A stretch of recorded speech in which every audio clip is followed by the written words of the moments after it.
Did you know that during the development of Final Fantasy VII, series creator Hironobu Sakaguchi's mother tragically died? At the time, Sakaguchi wanted to tell a story showing that just because someone has passed on, it doesn't mean that they are gone.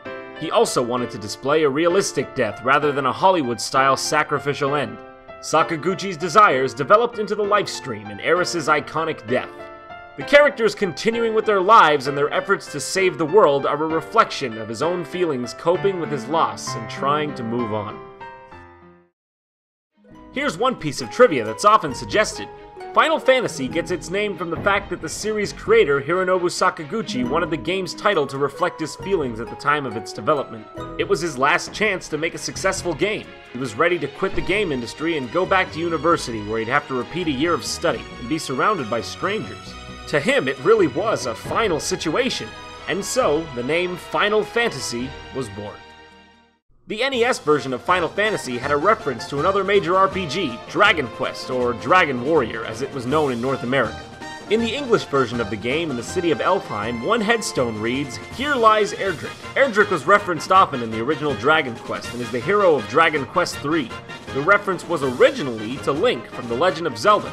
It was changed back to Link in later editions, including Final Fantasy Origins, the Game Boy Advance version, and Final Fantasy 20th Anniversary Edition for PSP and iOS devices.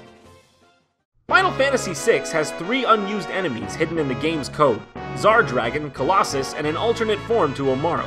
The alternate Umaro and Colossus use the same graphics and palettes as other enemies in the game. The Colossus is fairly simple and has a full attack script. Also, the alternate Umaro is weaker than the original. But it's Zardragon that's interesting. It has no script, so when the battle is executed, all it does is attack repeatedly. Which is odd, because there's a line of battle dialogue for the enemy, as if it was meant to be fought. The dialogue reads, "Wahaha! Humans and their desire! I'm free at last! I bring you destruction. I bring you terror. I am Zar. Prepare yourselves!" Taking into account the dialogue and its incredible likeness to Shinryu from Final Fantasy V, it seems that Zardragon was intended to be an optional endgame boss. Zardragon actually made it into the Game Boy Advance port of the game. It was called by its original Japanese name, Kaiser Dragon. It had a unique sprite similar to the Super Nintendo design, a full battle script, and was the boss of the new bonus dungeon, making the previous endgame boss idea seem more or less accurate. In Final Fantasy VI, there are multiple cases of art assets being censored in the North American release. Here you can see the Japanese Esper Siren sprite showed her naked from the waist down, but was covered up for American gamers. The Esper Starlet was also somewhat censored, having a large, distinct cleavage in the Japanese version, but not in the North American version.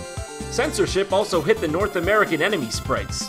The alluring rider went from sporting a thong to wearing a unitard. The Madam's puff of smoke was removed, and more of the goddess was covered up. One last change that seems entirely pointless was changing the signs from reading pub to cafe.